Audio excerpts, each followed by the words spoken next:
I just got a new coat still. Okay. Got a little brand new feel. Not so fast, switch blade, cut your car wheel. I'm on top, self-made, I'm the real deal. If this is your first time ever coming by my channel or watching any of my videos, I'm going to ask that you stick around for a little while. Hit the subscribe button only if it resonates with your spirit. I want to talk to you guys about a few things. One, of course, the book. I want to talk about a few things that's been in the media lately, and I just want to talk about spirituality, well-being, and all of that, something I don't normally do on my channel. I made a post a few days ago about how it's time to take the channel to the next level.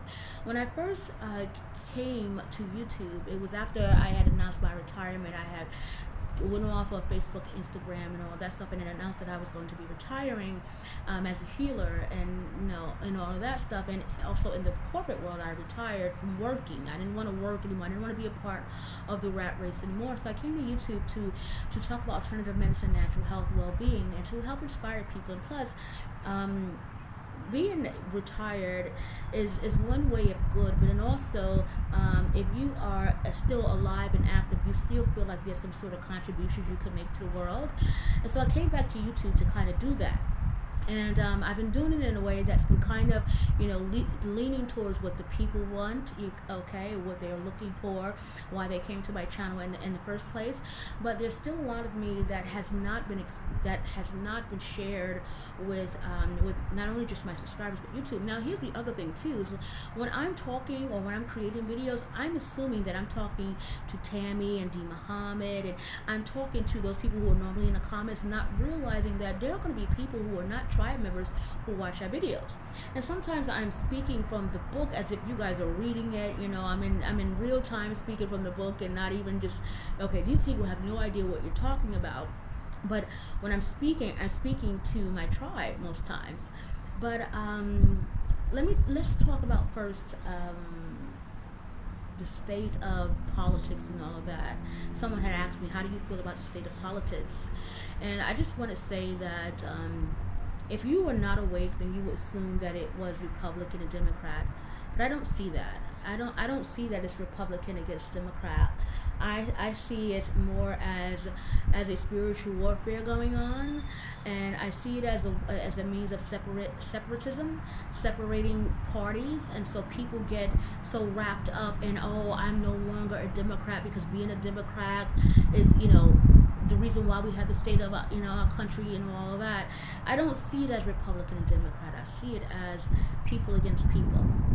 And if you have lived long enough, then you can see the play before you actually see it. I see the play, and I would wish that other people would pay more attention to the fact that there's a play being ran, and so instead of people realizing that there's a play being ran to separate everybody, they're going one side, one party or the other. It has nothing to do with whether or not you're Republican or Democrat.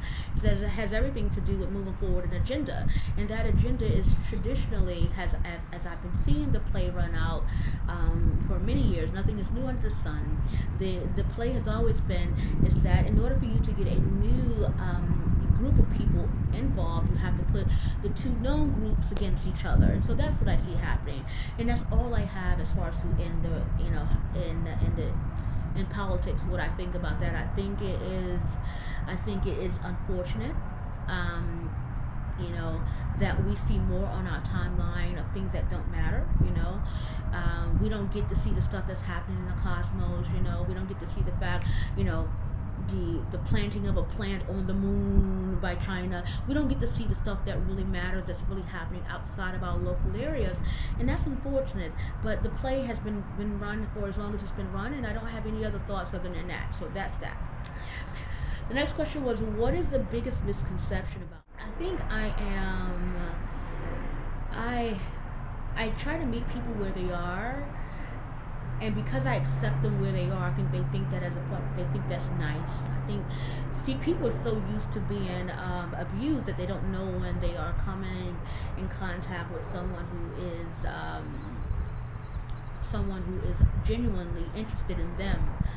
I just try to be more interested in other people's stories than my own. I don't think my story is that unique, but I do find that other people's stories are unique to me.